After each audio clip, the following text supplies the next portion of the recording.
Okay, Assalamualaikum warahmatullahi wabarakatuh. Hello everybody, my name is Hugo Kanata Rosidi. You may call me Hugo, and I am here and I want to talk to you about a country that is called Saudi Arabia, where you might think that it's a place full of Muslims, but later on I'm gonna show you that it isn't really the case. And before I want to talk about that, I would like to talk about the flag that Saudi Arabia has. Basically, it's green and it has a text. And basically, the green means peace and prosperity, and while the text means There is no there God is but no Allah, God and Muhammad is our prophet. Okay, so at first I thought about how Saudi Arab doesn't have much Muslims in it. Well, that's because according to Google,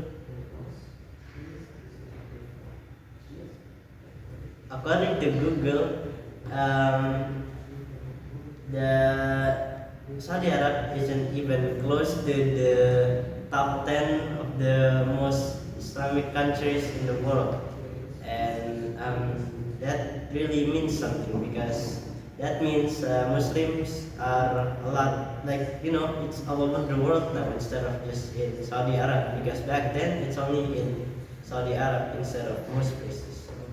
And even so, it might be fake or made up.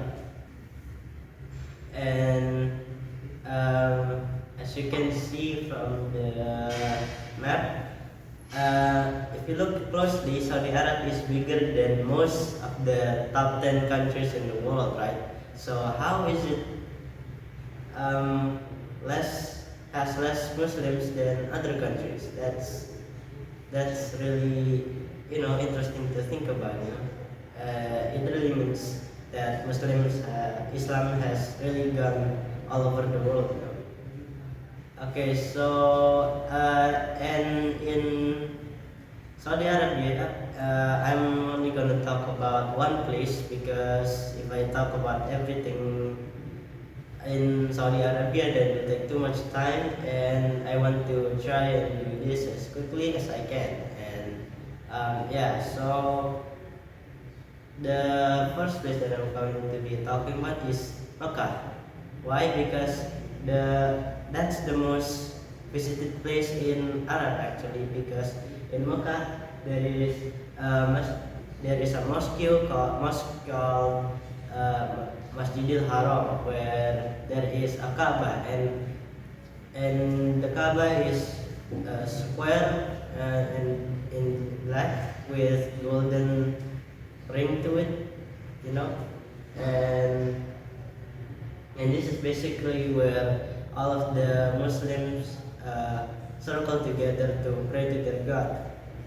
That's where they face when they are praying, even outside of the Arab. Like if you're in Indonesia, you have to look, like, let's say that way, and if you're in Egypt, let's say you have to look that way.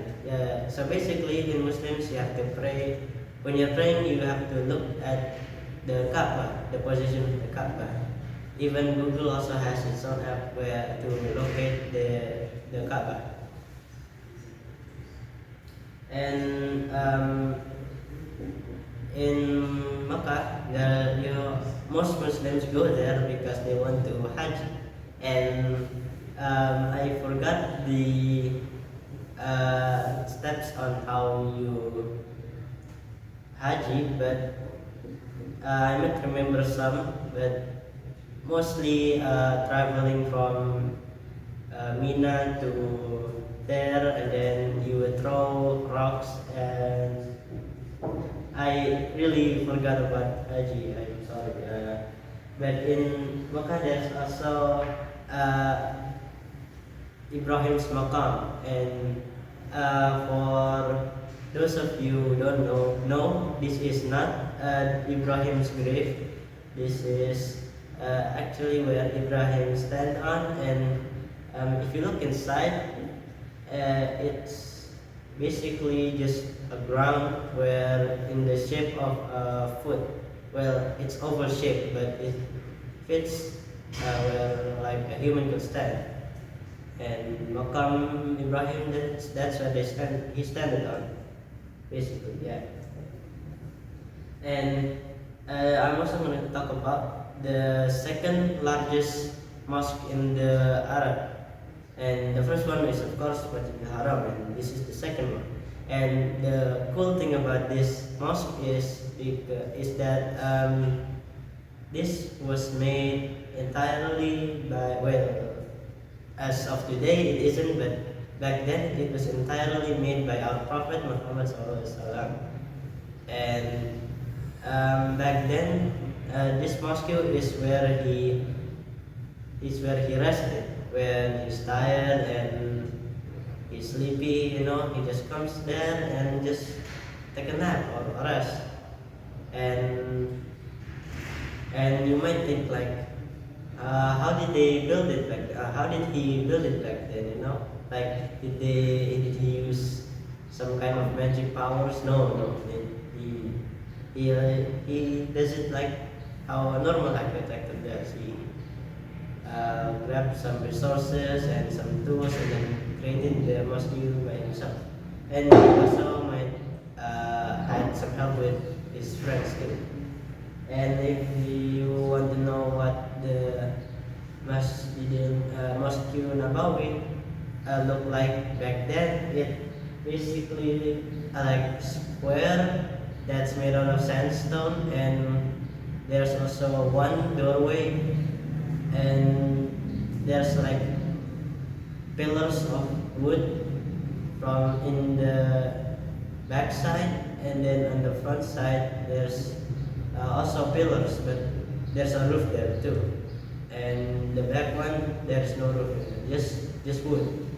And yeah, there's only like one problem back then in this mosque and that is basically this mosque doesn't have any roof on it, and if it rains, then the Muslims and Prophet Muhammad can pray there because it's wet and stuff. You might even slip because this whole ground is full of sand, because back then there was no like marbles to step on. And so how they do it, how they pray when it's raining, they pray in their houses and just pray there and wait for until it stops raining. And when it stops raining, then they can go outside and just pray inside the mosque too. And you might think like, when it stops, does it like dry faster? Doesn't it like dry slower because it's wet and you have to wait a couple hours? Well, in Saudi Arabia, back then it was really hot. It was the sun was like a laser, and basically it can melt anything and it can evaporate any water that's on the ground. Well, mostly the ones that are just little puddles and stuff, instead of the like oasis lakes. And yeah, so when it gets to afternoon or even in the morning, it can already get dried up, and you can just go in there and start praying. And also, fun fact, this is also where Prophet tells stories and teaches his sahabat, his best friends, into the ways of Allah. And anyways, back to the present time, there is this like little event in Islam where it's called, it's basically where it's basically like different than usual praying. It has its own ways, and it has its own new rules, and you also have to cut goods or animal's throat, because that's the rules. And of course, not everyone has to do it. You can buy one goat and sacrifice it to some other people, and you don't also have to keep the goat for yourself or for someone else, but you can just cut a fair share to people for because you're nice and it's for present. And in because Saudi Arab is full of actual Muslims that are always ready to pray to Allah. In it, uh, the the Masjidil Haram is always full because a lot of Muslims want to pray there. Because in Baitullah, that's the core of the Muslims. Yeah, and it sometimes can get really piled up into the roads and into buildings and such. And when you look at them on a bird's view angle, it looks really interesting. It's like ants coming together to protect their queen or something, to protect their eggs. And yeah. Anyways, yeah, that's basically it. Thank you so much for watching, and I will see you in the next couple of seconds. Hey, what's going on, guys? So, um, well, this is the continuations of my what you call it?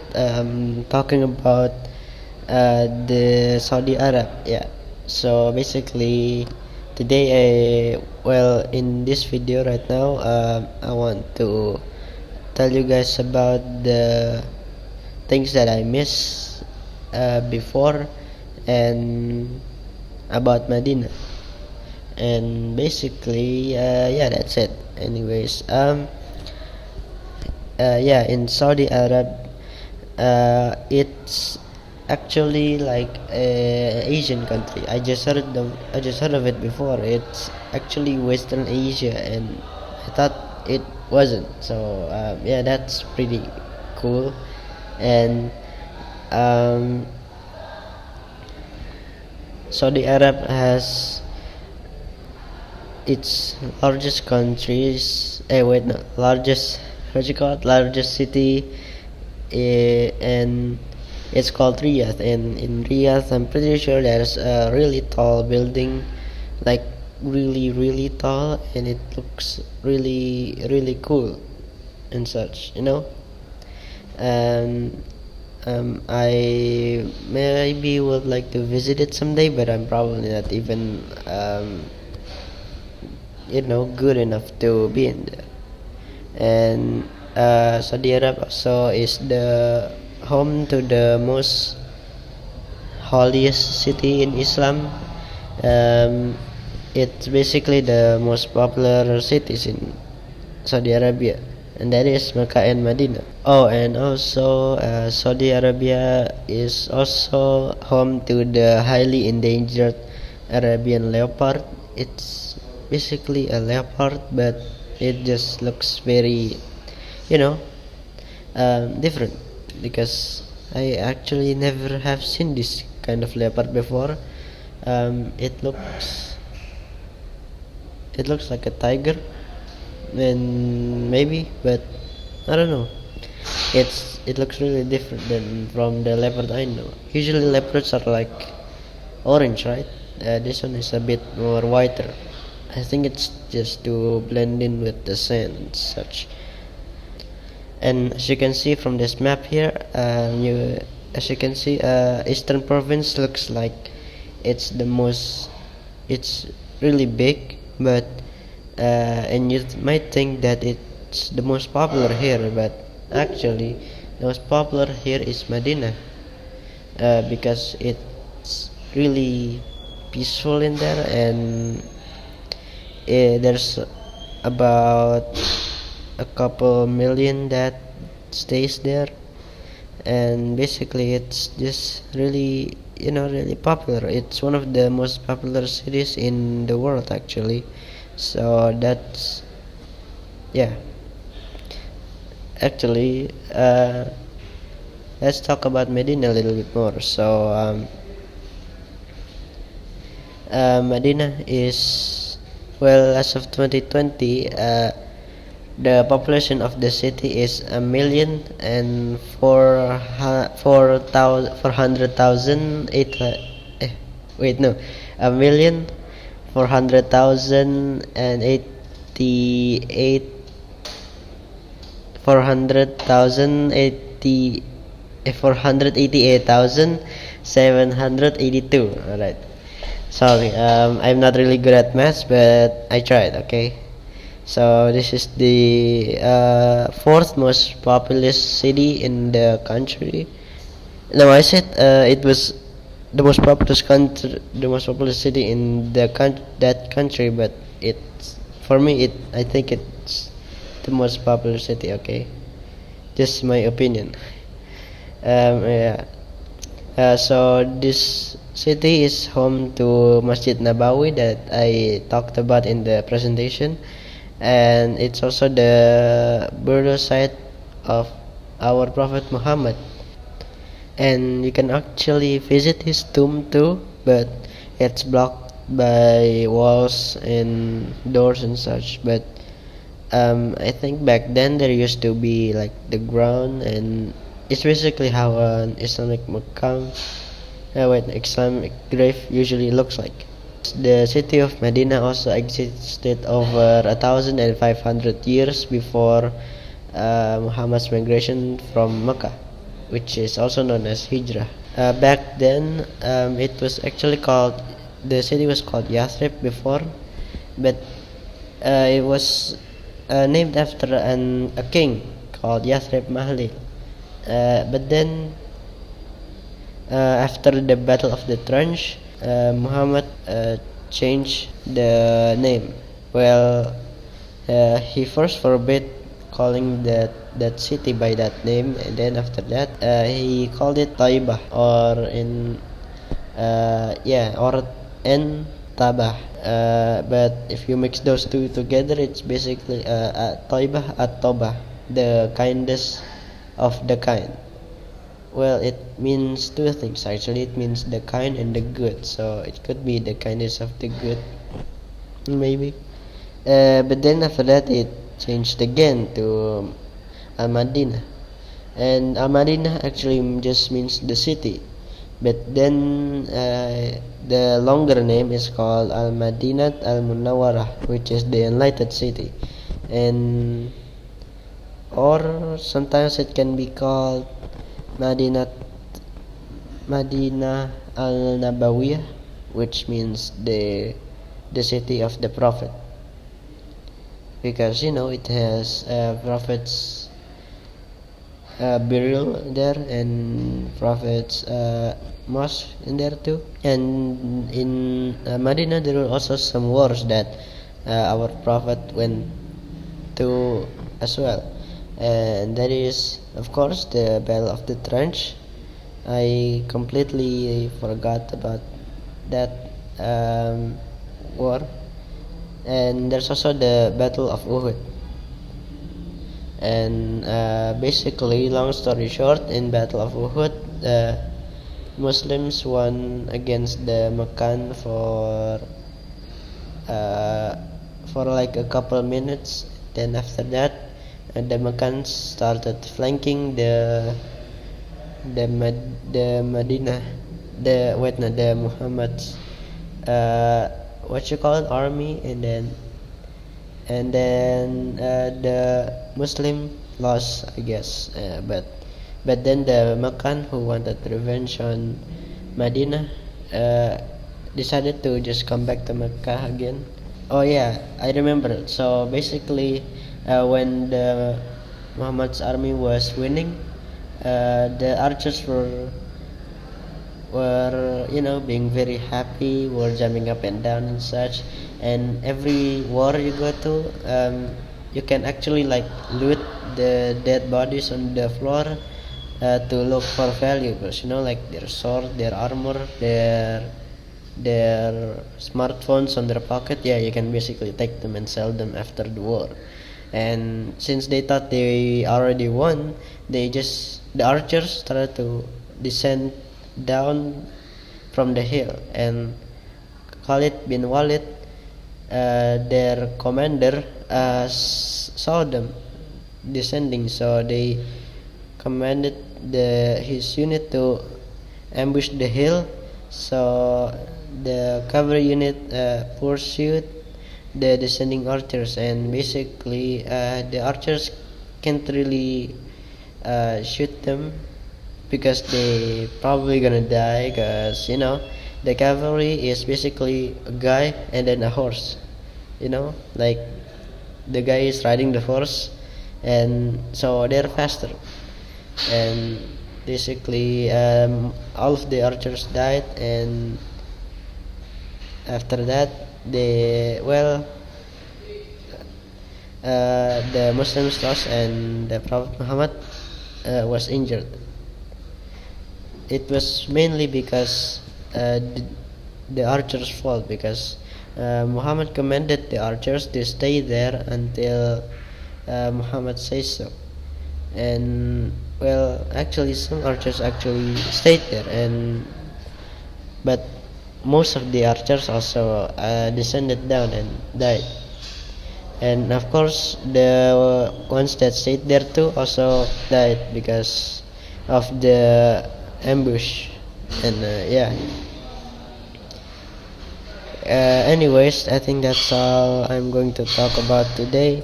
I'm sorry if I have any mistakes, and I'm sorry if my camera is a bit shaky.